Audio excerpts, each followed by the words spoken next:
তো বন্ধুরা আজকে হচ্ছে রান্না পুজো। তো রান্না পুজো আজকের অফিসেই মানাবো, আমাদের রান্না পুজো নেই। তবে যাই হোক, যারা যারা খাচ্ছ অবশ্যই কমেন্ট করে জানিও। তো এখানে দেখো কত সুন্দর কত খাবার বন্ধুটা পাঠিয়েছে। ও আজকে অফিসে আসতে পারেনি কিন্তু খাবার পাঠিয়ে দিয়েছে। এখানে রয়েছে এটা কি কুমড়ো ভাজা, পটল ভাজা, ইলিশ মাছ ভাজা, কাঁকরোল ভাজা।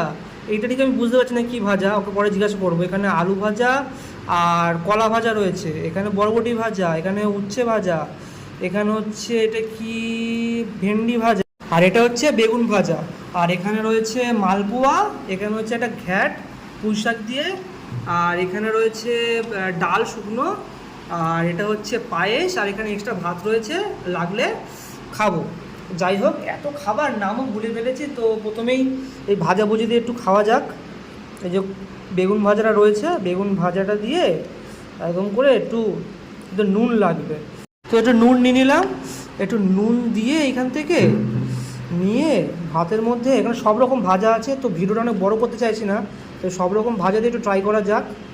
নিয়ে এরকম করে ঠিক মাখিয়ে এইভাবে খেতে হবে।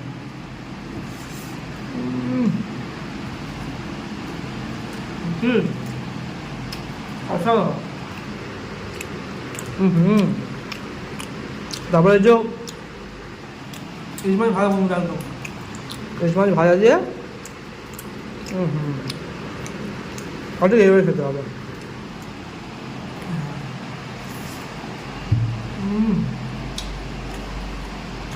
সেই সব ওর ডাল দিয়ে খাওয়া যায়। ডালটা রয়েছে, একদম ডালটা দিয়ে ভালো করে মাখিয়ে এরকম করে নিয়ে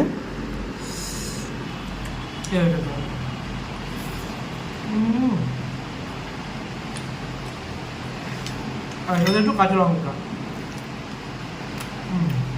এখানে ঘাটা রয়েছে, ঘাটা দিয়ে খাবো এবারে।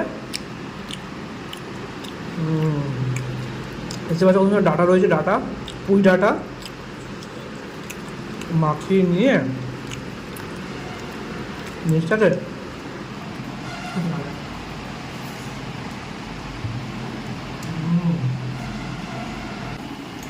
অসাধারণ অসাধারণ।